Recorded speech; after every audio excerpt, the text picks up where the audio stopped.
चीन के राजदूत सु फीहोंग ने गुरुवार को भारत पर लगाए गए 50% अमेरिकी टैरिफ की निंदा की। उन्होंने नई दिल्ली में आयोजित एक प्रोग्राम में कहा है कि चीन इसका कड़ा विरोध करता है। चुप रहने से दबंगई को बढ़ावा मिलता है। चीन भारत के साथ मजबूती से खड़ा है। फीहोंग ने भारत और चीन के बीच रणनीतिक भरोसे और सहयोग को मजबूत करने पर जोर दिया है। उन्होंने कहा है कि दोनों देश प्रतिद्वंदी नहीं बल्कि साझेदार हैं और मतभेदों को बातचीत के जरिए सुलझाना चाहिए। चीनी राजदूत ने कहा है भारत और चीन को आपसी संदेह से बचना चाहिए और रणनीतिक भरोसे को आगे बढ़ाना चाहिए। दोनों देशों के लिए एकजुटता और सहयोग ही साझा विकास का रास्ता है। अमेरिका ने भारत पर कुल 50% टैरिफ लगाया है। इसमें से एक्स्ट्रा 25% टैरिफ रूसी तेल खरीदने की वजह से लगाया गया है, जो 27 अगस्त से लागू होगा। अमेरिका का कहना है कि भारत के रूसी तेल खरीदने की वजह से रूस को यूक्रेन जंग में मदद मिल रही है। फीहोंग ने ग्लोबल हालात पर कहा है कि दुनिया इस समय बड़े बदलावों से गुजर रही है और ऐसे में भारत चीन रिश्तों का महत्व और बढ़ गया है। उन्होंने कहा है भारत और चीन एशिया की आर्थिक प्रगति के दो इंजन हैं।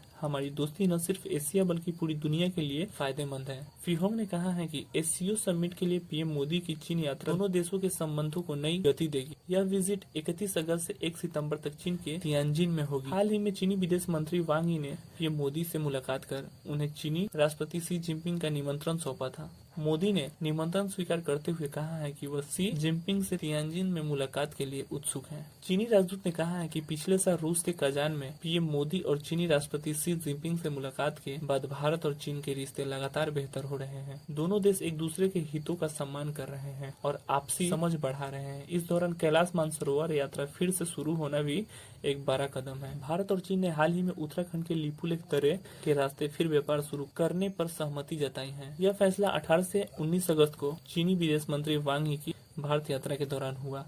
बातचीत में लिपुलेख के साथ सिपकिला और नाथुला दर्रों से भी कारोबार बहाल करने की फैसला लिया गया। भारत और चीन के बीच लिपुलेख के रास्ते 1954 से व्यापार हो रहा है, जो हाल के सालों में कोरोना और अन्य वजहों से रुका था। अब दोनों देशों ने इसे फिर से शुरू करने का फैसला किया है। 15 जून 2020 को चीन ने ईस्टर्न लद्दाख के सीमावर्ती इलाकों में एक्सरसाइज के बहाने सैनिकों को जमा किया था। इसके बाद कई जगह पर घुसपैठियों की घटनाएं हुई थी। भारत सरकार ने भी इस इलाके में चीन के बराबर संख्या में सैनिक तैनात कर दिए थे। हालात इतने खराब हो गए थे कि एलएसी पर गोलियां चली। इसी दौरान 15 जून को गलवान घाटी में चीनी सेना के साथ हुई झड़प में 20 भारतीय सैनिक शहीद हो गए थे। बाद में भारत ने भी इसका मुंहतोड़ जवाब दिया था।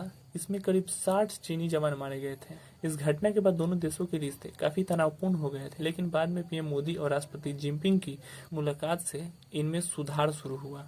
दोस्तों, अगर हमारी जानकारी आपको अच्छी लगी हो तो हमारे चैनल को सब्सक्राइब जरूर कीजिएगा।